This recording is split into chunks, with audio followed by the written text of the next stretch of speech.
Okay, so my name is Dan Barrett. I'm local president of Unity 65 and doing a presentation here on conflict resolution, primarily as it relates to harassment and discrimination. So just a quick differentiation between these two things, and we'll start off with the obvious. So harassment is like along the lines of bullying and stuff. Mostly it's in the personal. It's kind of a larger word, and it can encompass kind of a discriminatory thing, but discrimination is very specific. So it's important to kind of make a distinction right here. I'm going to talk about discrimination a little bit later, but with respect to harassment, which is kind of all-encompassing, there's two particular procedures that are relevant within the workplace. One is the union's procedure on harassment and the management's DOD on harassment and conflict resolution. So essentially what you're dealing with in the harassment complaint process with management as a complaint process is that it's sort of outside of the grievance process. Now, harassment is specifically omitted from the collective agreement. However, one can always grieve what they feel is not appropriate. There's just no particular article in the collective agreement that deals with harassment unless it falls under the definition of what constitutes discrimination. So within the harassment policy, there's, at least for the department, there's a lot of stuff that the department policy talks about harassment not being. It doesn't talk a lot about what harassment is, but it does speak specifically to what is not recognized as harassment, and mostly that deals with stuff within the disciplinary chain. So if somebody is being disciplined, the way in which they're being disciplined is normally outside of the harassment policy. It might be inappropriate conduct or abuse of authority or something like that, but in the general context, it's normally the department is not going to recognize it. So you have to understand the framework in which you're operating in. And one of the best ways to feel, like if you feel that you're being harassed, or if you're just looking at the whole aspect of your rights are not being respected, like particularly your human rights to be treated with respect and whatnot. Best course of action, again, going back to the locals' best practices, is invoking the Article 1807, or it's the article related to the grievance. I'm going to read it off to you for those who can't quite see it. So the parties recognize the value of informal discussion between employees and their supervisors, and between the alliance and the employer, to end that problem. To the end that problems might be resolved without recourse to a formal grievance. When notice is given that an employee of the alliance, within the timelines prescribed by Article 18.15, that's within the 25 days of a particular event, wishes to take advantage of this clause, it is agreed that the period between the initial discussion and the final representation shall not count as elapsed time for the purpose of the grievance timeline. So basically, if you tell somebody on day 24, like 24 working days after a particular event occurs, that you want informal discussion, then once informal discussion is over, you only have one additional day to put a grievance in. So you have to be really careful about that, but the bottom line is this thing is not really to generate grievance, it's to kind of resolve the root cause. It's kind of like an alternate dispute resolution process, which is not necessarily confidential.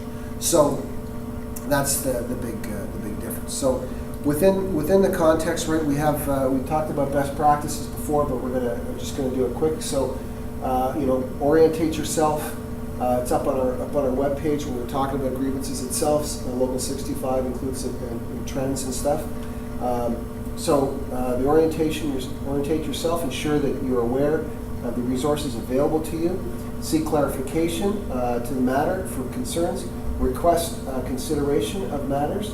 Suggest a resolution. Recommend a resolution. So those are the kind of conflict resolution steps that are basically have best practices has shown the most progress. So bottom line, we're trying to get all this stuff set up so that we can actually at the end of the day prevent harassment. So within the union context, this particular stuff gets read at the beginning of every single meeting for the union, at least within our local. So you'll see Eileen Leslie will normally read it out. The Union National Defence Employees promotes a zero tolerance policy in regards to harassment and discrimination.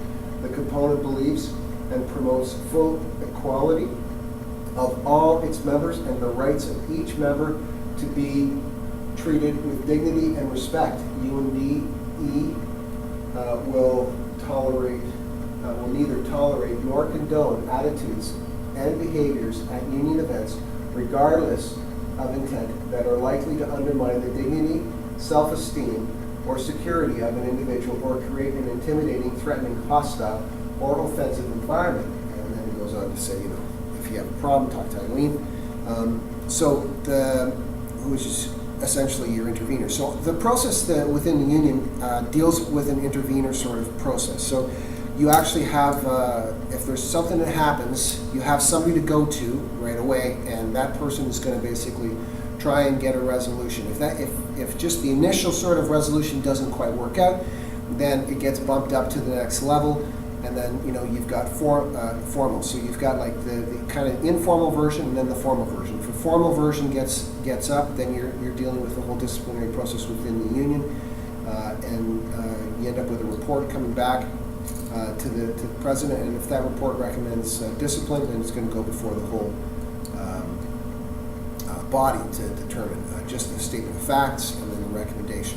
If it doesn't recommend the discipline, if it recommends something else, then the component will pass it up to the regional vice president, and that'll hopefully fix the thing. And normally what you're going to end up with is some kind of resolution at the local level that's going to either mitigate the event from occurring again, or to basically ensure that provisions are in place to promote a harmonious and mutual beneficial environment. And that's kind of what management's trying to get at too from their policy. And the main difference really here in the management policy and the management has responsibilities with respect to health and safety. So a lot of the stuff that they're doing is actually targeted towards that health and safety angle. So when they get their stuff, when you end up having at the end of the day some decision that comes down and say, yes, okay, the individual who has alleged to have misconducted themselves and harassed you or whatever has been found,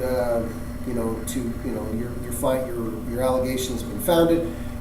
Some disciplinary action may take place, or some corrective action may take place, but normally within department policy, you have no right to know what that action is. All you know is that your complaint has been heard and that it's been addressed. Now, if it recurs or whatever, then obviously it hasn't been addressed adequately. But the bottom line is that there's a difference. There's a confidentiality aspect that goes on in the department's thing that's slightly different than within the union thing. So the union confidentiality aspect is still respected, and the rights of the individuals are treated, but there are implications within the union stuff that's has to take into consideration some of the political angles that sometimes rise up. And the bottom line is that essentially the two policies are